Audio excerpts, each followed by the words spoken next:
Hey, y'all, you listen to the Gary Owen podcast. Hashtag Get Some. Hey, what's up, everybody? This is Gary Owen with the Get Some podcast. You can listen to this on iTunes. I always say it's not backslash. It's hashtag Get Some. Or youtube.com/Gary Owen Com. This week's a little different. I'm not at where I normally record at. Currently, I am in Kearney, Nebraska, a bumfuck Egypt. And what's going on? I'm driving cross country right now. We're in the process of moving from Cincinnati to the Bay Area in California. And I'll just be very blunt. A lot of people say I'm cheap. Maybe I am. But the moving company was going to charge us a lot of money to move us from Ohio to California. So what we did is we put a lot of stuff in a pod, and we had the pod shipped. But then I had some pieces of art and, just some furniture I want to make sure was taken care of. So I got my uncle, my dad, my oldest son, my friend Brad, my cousin. They came over with me. We packed up the U-Haul. You got to realize I got a family full of truckers and blue-collar workers in my family. So they packed up the U-Haul, and me and Brad, a.k.a. my road manager, we driving it. So yesterday, we went from Cincinnati to Kearney, Nebraska. So we got a good chunk of it in. So today, we're getting from Kearney, we got to get to at least Salt Lake. Hopefully, we can get a little past it. And then the next day, we'll get to the Bay Area and my house, and then we got to unload all this shit. And then as soon as I get home, I got to leave the next day to go to Ontario, California. I got shows at the Improv.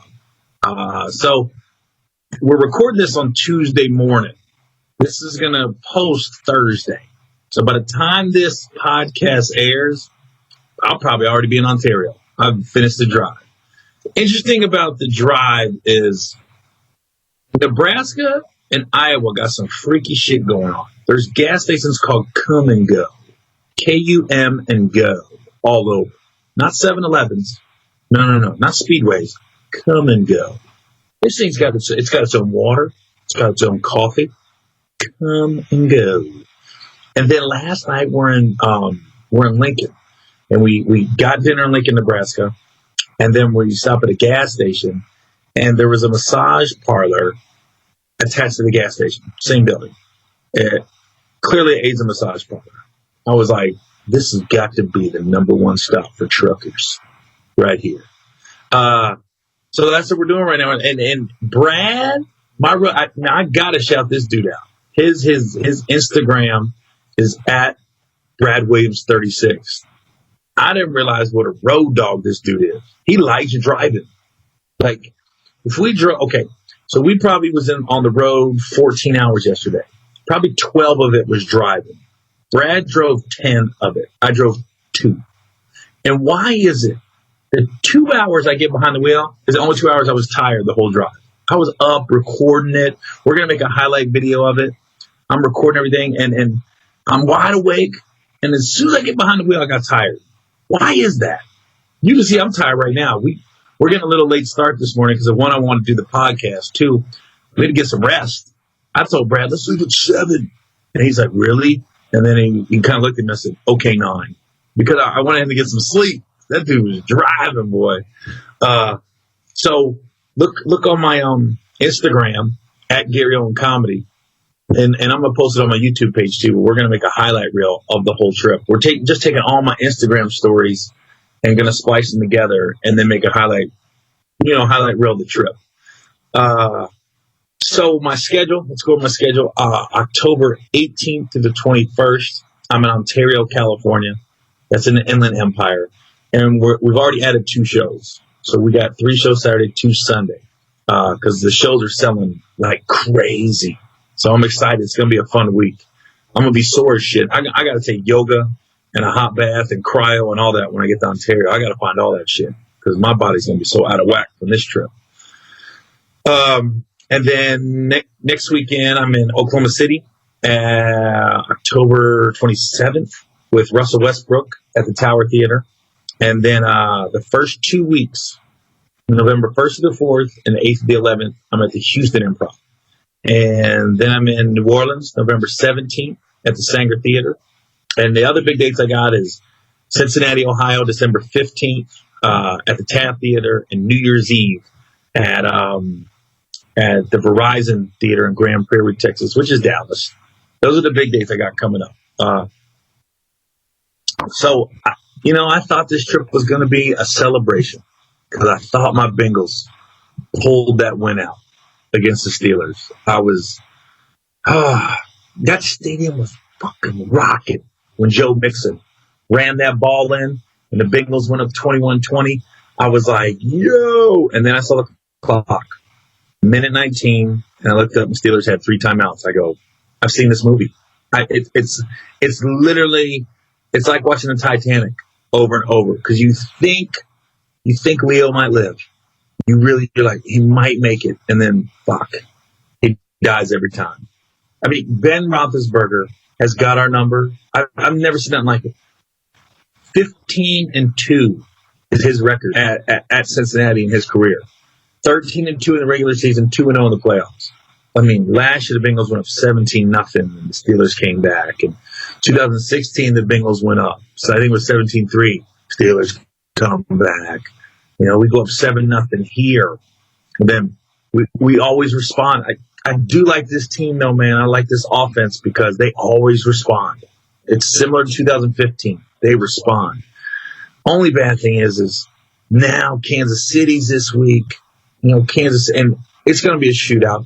And for some reason, those games, when Bengals have a season like this, those games that you really look at and be like, I don't think we got a shot or we might not win it, we pull them out. Like, it would not shock me in the least if the Bengals beat the Chiefs this week. I just know how they play. I mean, I'm diehard. I just know. Just like I said last week, I go, Steelers just make me uneasy. I don't care what kind of season we're having. All of a sudden, you're going to look up, and the Steelers are going to be 6-3-1. Mark my words. When everything's falling apart, now that the Steelers are 3-2-1, I would put money and mark this podcast down. You're going to look up, and the Steelers are going to be 6-3-1. Watch. I don't know who they're going to win or lose to, but 6-3-1 is my prediction where the Steelers are at in a couple weeks.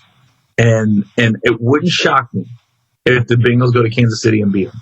It's just I can't explain it. That's just how they do things. Just like the Saints don't scare me when they play the Bengals. As good as Drew Brees, I mean, it seems like the Bengals play good against the Saints. Tampa, they should absolutely beat the Buccaneers. So the next 3 weeks, like on paper, looks like, whoa. But Bengals can win all 3 of them. I can easily see them win all 3. They at least 2 of the 3. So, and I don't know. They just seem that offense seems to respond every time. So it just, goddamn, man, it's like fucking depressing. I mean, it blows your whole day. You're just like, and then my fucking cousin is at the game, and he won. So, we're not fully committed to California as far as like moving all our shit yet because we still got our house in Cincinnati, and we got to put like new kitchen countertops in. We got to put new carpet in before we put our house on the market. But because at the game, there's 2 minutes left. The Bengals are driving, and he wants to talk to me about granite countertops. And I go, really, fucker? Now? I don't give a fuck about my countertops right now. I don't give a fuck about this road trip. I don't give a fuck about anything. Just watching a goddamn game. What the fuck? Literally, he ran away from me because I looked at him. I go, now. I'm telling you, I'm a cordial guy to fans. I take a lot of pictures, not while the game's on. You got to wait till a timeout, halftime, or in between quarters. But if I'm at the Bengals game and you come up to me in the middle of a drive, I look at you like you're fucking crazy. Like you're fucking crazy. Like timeouts, if I'm in line at a concession stand, halftime, in between quarters, fine. Pictures, whatever you want to do, cool. Not at that time.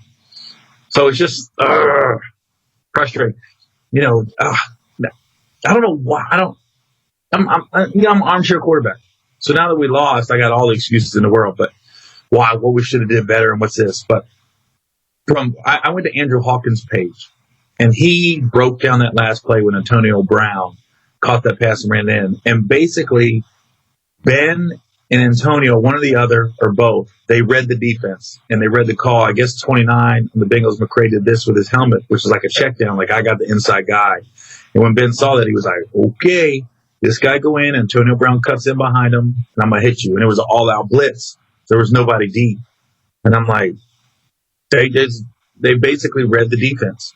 You know, we get, more than anything, I think we just get out coached those last drives. Like the Steelers see what defense, I don't know if it's coming from the coordinators or it's just Ben being a veteran and read the defense. And I don't know, just frustrating. And then I get listen, I'm not one of the people that I hate everybody from Pittsburgh and I hate the Steelers and everything. No. But I'm a realist. But it's also, goddamn Steelers, can you please stop bitching about Vontaze? Like the Steelers trying to get him fined, suspended. And I think it's just because Vontaze talks a lot of shit on the field. And a lot. Like if he hits you and you get hurt, you're like, you're next. Well, you know, the Steelers, they hurt him last year with Juju Schuster. It's just it's football, man. It's a physical game. And Vontaze is like, he's the most physical player on our team. And he just plays with this reckless abandon. And I'm not saying he's perfect, but, you know, God damn. It's just fucking frustrating. Now, the one thing that was more frustrating than watching the game is I made a post about a month ago in preseason. And I basically called out the PR department in front office of the Bengals, and I said, yo, you think you guys can take care of me this season? I said, because every year I call, you guys shut me down for field passes, tickets, anything for the game. And they accommodated me for a Baltimore game. And then we had a phone conversation with the PR people, and I said, I really want to be an advocate with you guys. I want to do stuff with you, and if you need me for anything, call me, and blah, blah, blah. And we had a good conversation. But it still was weird because one guy on the phone was like, he said, as you know, Gary, it's not that easy just to leave tickets. And I'm like, no, it is. Because it really is. And when you got people in town or entertainers or people that have a media presence, it's the right thing to do within organizations. And I just don't know where the disconnect is with the Bengals and how they just don't take care of their hometown people, entertainers, the people that are in front of the camera, whether it be a singer, comedian, actor, politician, whatever.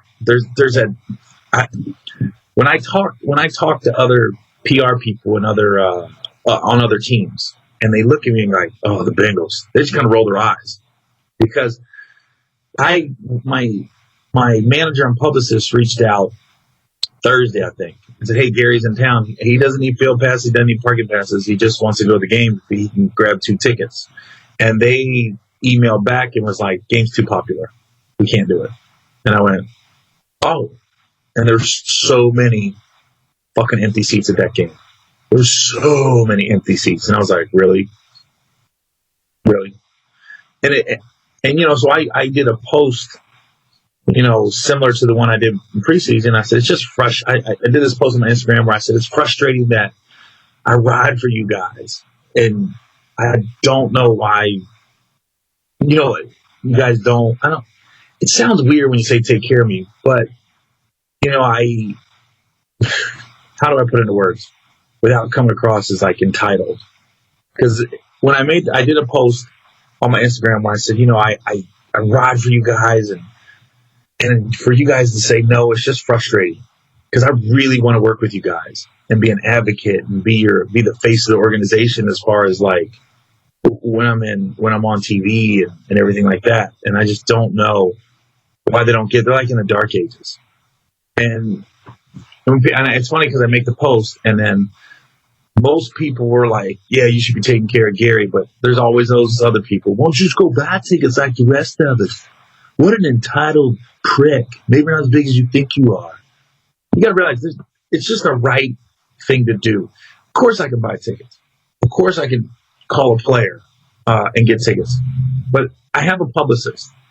Okay, I pay a nice amount of money per month for my publicist. And I got I'm with one of the biggest publicity firms in entertainment. And a publicist's job is to get their clients on like talk shows, TV shows. There's a reason when I went on Ridiculousness and I get on the Wendy Williams show and I get on ESPN First Take and I get on Fox Sports and all that. It's because my publicist is out there pitching me for these things. And so when my publicist calls a sports team or a concert or anything like that, that's their job. That's what I pay them to do. And it's a look. It's part of your brand that you're building. And part of my brand is that I'm a Cincinnati guy through and through. Like, I love my city. I ride for my city. And and as much negative publicity that Cincinnati gets, I try to do whatever I can to flip that narrative. And so people think, oh, this is a cool ass city. And like when Thursday Night Football came here about a month ago, their people called me. And then I took Reggie Bush and Steve Smith and a couple other guys out to eat. And I took them around the city just to show them, we got good people here and we got a great city. A few years ago, Ravens came in town. I took the Ravens out to eat. Now, I'm rooting for the Bengals. A lot of people don't know this, but I literally took them out to eat because I wanted to show my city and make sure they like it here. It's just what you do. And I'll tell you, a couple of years ago, the Steelers come to Cincinnati. And I'm letting the cat out of the bag on this one. Steelers come, and this was right after the playoff game when the shit hit the fan with Vontez and Pac-Man. Steelers come, and literally they said they don't want them going out to eat because it was a powder keg with the city, and there's a Caribbean restaurant in Cincinnati that's owned by an ex-Cincinnati Bearcat, ex-Pittsburgh Steeler. He owns it. So Tomlin, the front office, said you can go eat here, and that's it. We don't want you just running around the city because they didn't want anything to happen or people putting shit in their food or anything like that. Or you can go to Gary Owen's house. Because I do a charity event every year with D'Angelo Williams. I've been doing this with D'Angelo since he was in Carolina. So when he went to the Steelers, we had a nice friendly battle all the time. We've had dinner every game. I always paid because I don't think they ever beat him when D'Angelo was there. I think one time they beat the Steelers. So they said, you can go over Gary's. Because I wanted D'Angelo to come over for dinner regardless. It's bigger than football. We do a charity event for children's hospitals and Susan G. Komen because his mother passed away of cancer. So me and D'Angelo's relationship is deeper than football. So I had like 8 guys over for dinner. All the running backs, Le'Veon Bell, D'Angelo, Toussaint, a couple of tight ends. And, I just wife threw down in the kitchen and I had them over. Nobody knew. I didn't take pictures or anything. But I just wanted to make sure they was good when they came to my city. And that's just what you do. So my publicist, she calls and she's always like, Gary, I've never dealt with an organization like this. She's like, honestly, it's mind-boggling. Because we've reached out to Golden State Warriors. Yeah, we got Gary. Anytime I'm in a city and there's a basketball or football or anything I want to go to, I just reach out to my publicist. My publicist makes the calls. Honestly, no sporting team has ever said no, except the Bengals. Now, I ain't gonna lie.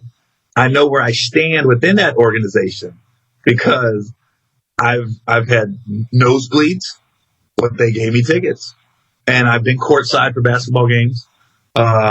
So usually the seats are pretty good. Usually they take care of you. But there was a couple where I was like, whoa, see where I stand with this organization. But they still left me seats.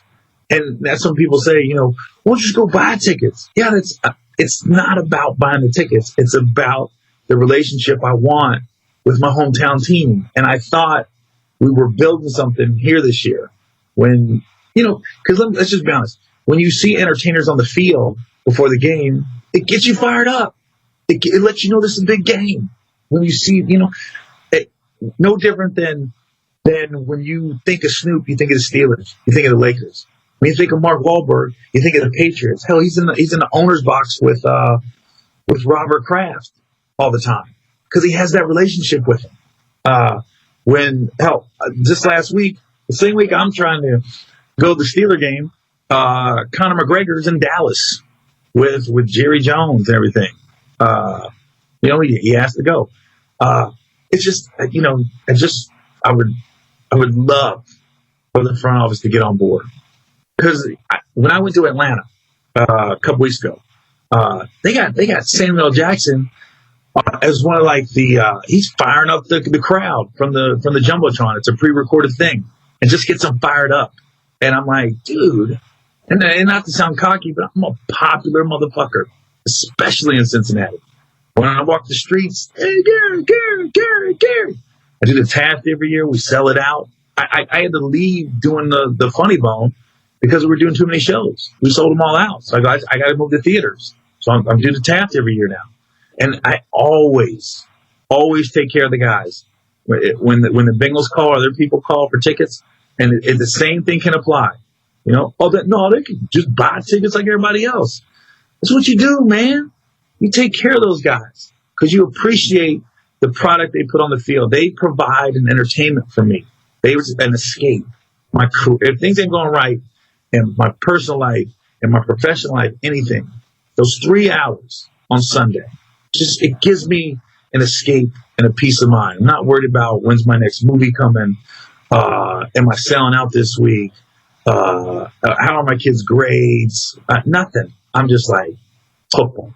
So I appreciate the product they put on the field. And I know what they put their bodies through. So when those guys call me, I always take care of them for tickets every time, And you can say the same thing. Well, they could afford buy tickets like everybody else. Look, we all know how this works. Scratch my back, I scratch your back. It's not about the money and all that. It's just frustrating, especially when you know they can do it. When you know they can do it. The email I got from the PR lady in Cincy that said, no, the game's too popular. I sent it to my friends in front offices at other organizations, and they just called me and was laughing. And it was my one buddy works for the Redskins in the front office. He's like, Gary, if you was a Redskins fan, he goes, we'd make sure you'd be in a suite.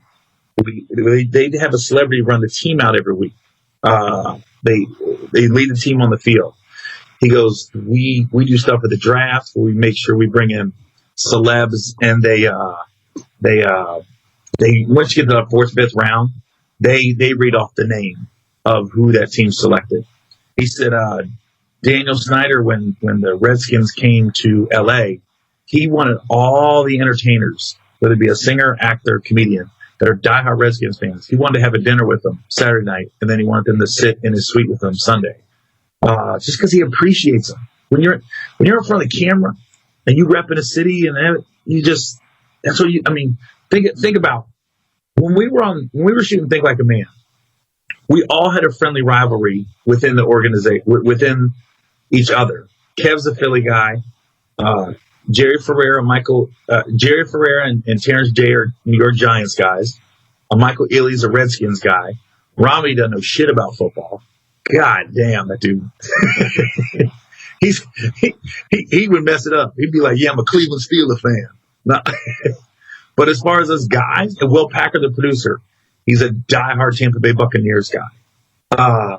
So and when you see him, that's what you talk about. When the Bengals do shit, they text me, dude, your squad, and it's vice versa. To the point where, Will's coming in town for the Tampa game. Tampa comes October 28th to play the Bengals. October 28th, it might be the 29th game. That last week in October. And since I've known Will for 10 years now, we always make a point, because they only play each other once every 4 years. He comes here, I go there.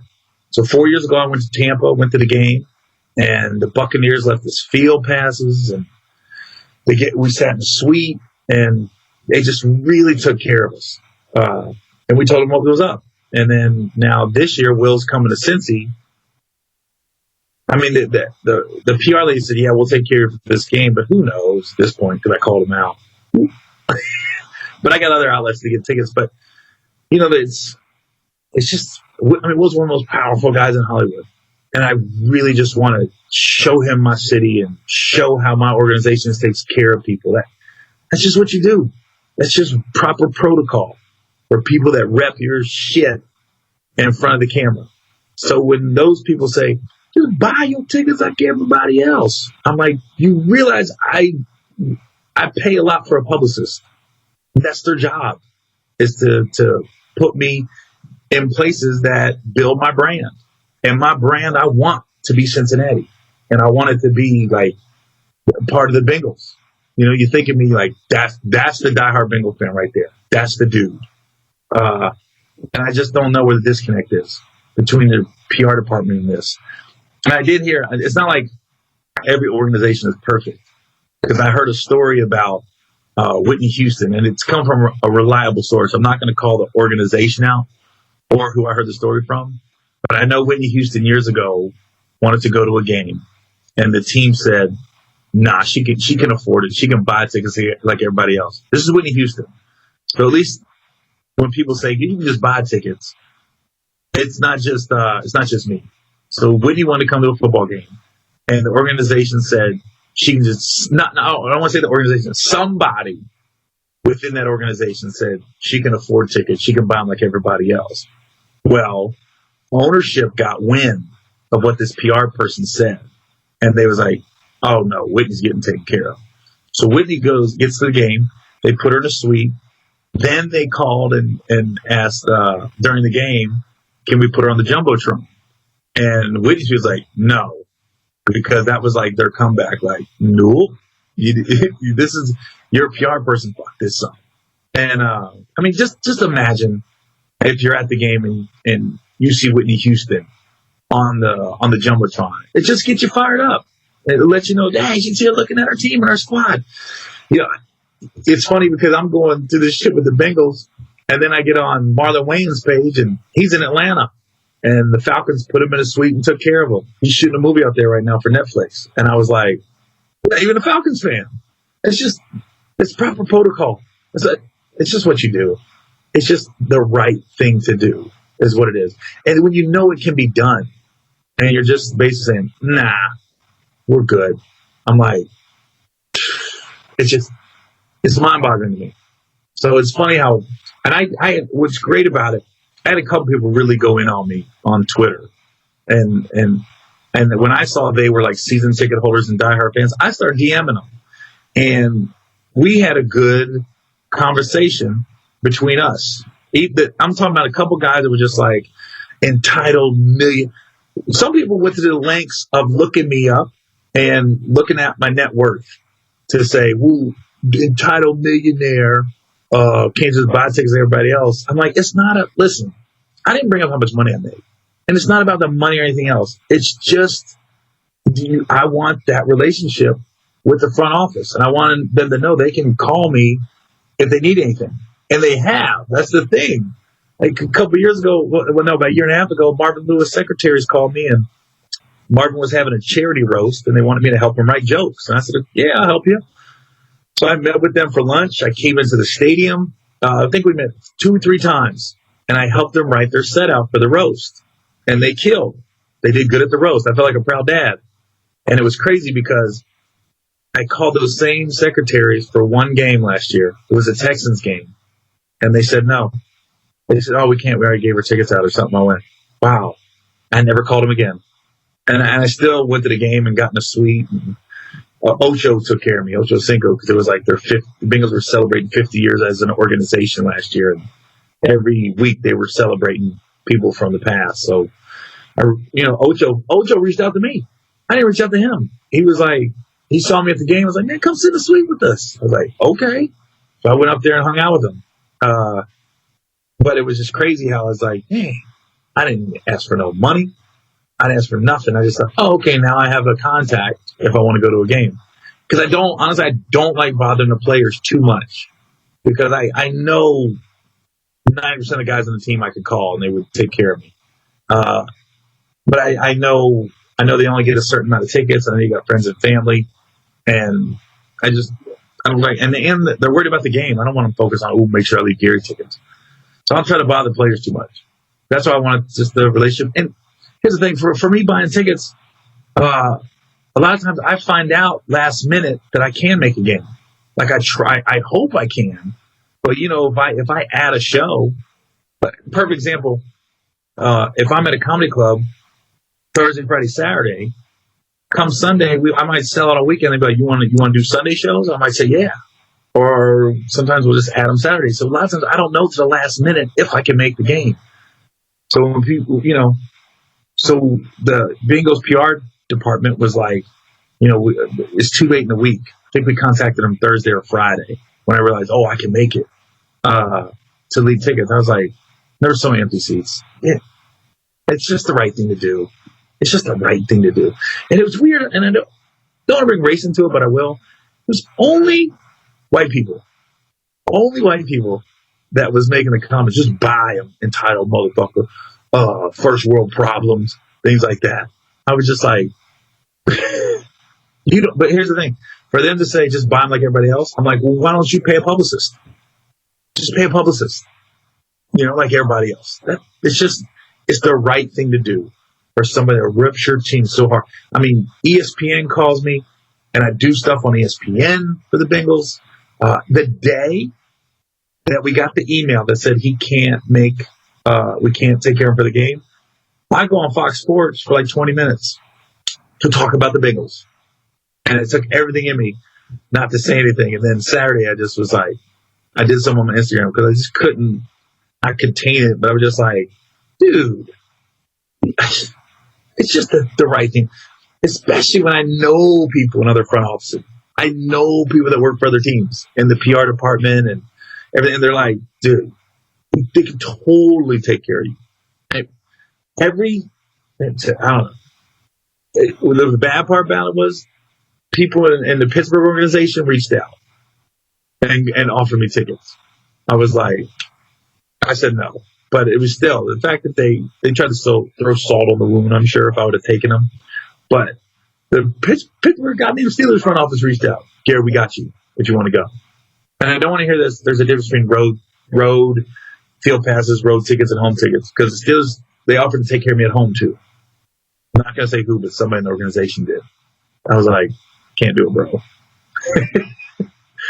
It's just the right thing to do. It's just frustrating. God damn it. Well, I got to get back on the road. We're in Kearney, Nebraska right now. We got to get to Salt Lake today from Kearney. I think it's about 750 miles. So, I don't want to make this a rant too bad, but I hope I shed some light to those people that said, you're an entitled motherfucker. I'm like, that's not it at all. It's not it at all. It's just, honestly, I think I was just so taken back when the girl in the PR department said no. I was like, I just thought it was going to be like, hey, I want to come. Literally, I told him, hey, can you call, I'm not going to say her name, blah, blah, blah, with the Bengals and tell her I can make the game Sunday. I'd like to go. I just need 2 tickets. I don't need a parking pass or field pass or anything like that. And I just thought it was like a done deal from the conversations we've had on the phone and everything that I've had with them. I thought we're good. Come to find out, no, we're not. When I did this post to the Bengals over the summer, when I said, hey, I went to London, and you guys said no, but the Redskins took care of me. Back when the Bengals went to London 2 years ago, we contacted their PR people. They said no, he can buy tickets. And then the Redskins completely took care of me. Left me tickets, field passes, everything. And I went as a Bengals fan. They were just like, yeah, we got you. It's not even an issue. When the Houston Texans came last year, the one I called the Marvin secretary and she said no, and then the Texans took care of me. The Texans left me field passes and tickets. And then I saw Ocho on the field before the game and he said, come up to the suite with us, man. I was like, all right. I wish the PR department would go to one game with me. Just go to one Bengals game with me. And just watch me walk around the stadium. And watch how people ask for pictures. And because they know I rep the city, man. I rep the city in a positive light. I don't ever talk bad about Cincy. I rep them, man. I try to recommend businesses and restaurants. I tell people where to go eat. I don't talk about the negative shit in my city. I talk about the positive shit. You got good restaurants. You got good people. There's a lot more positive than negative in Cincinnati. And I always try to shed a light on those positive people in the city. And I just, it's like a guy damn near slap in the face. Like, damn. Most cities, most teams, they celebrate their celebrities. They celebrate. When they're at the game, they put them on a jumbotron and be like, look, he's here. When you go to Steeler game, they always show, like, whoever the celebs are in town, they show them on the field, waving the flag and hyping them up. And they make sure they're good and taken care of. It's just, that's what you do. It's proper protocol. It's just, I don't get it, man. I don't get it. If they take money out of it, it's not about money. It's not about how much I make, how much the Bengals make. It's just, you celebrate those people that celebrate you, that are in front of the camera, that are in front of a microphone, that have a fan base. You know, goddamn, I got more social media followers than the Bengals. So according to social media, as far as Instagram, Twitter, and Facebook, I have more of a presence than your whole organization, if you look at it that way. And I want to pump you guys in a positive light. I don't want to do a podcast like this. I don't want to sit here and rant about how my team doesn't, take care of me, but here I am. I know people are going to say this, you sound like an entitled motherfucker. That's not it. It's not it at all. That's not it. So, anyways, I got to get on the road here. Fuck. Got a long ass drive. I'm still rooting for him, though. This had nothing to do with the players. Oh, and shout out to William Jackson. William Jackson, number 22. He took care of me for the Bengals Steeler games. Yeah. So, thanks, William. I appreciate that. All right, y'all. I'll see you guys next week, and I'll be back in the studio. This is Gary Owen with the Get Some Podcast. If you want to listen to my podcast, just go to iTunes, search Gary Owen, #Get Some.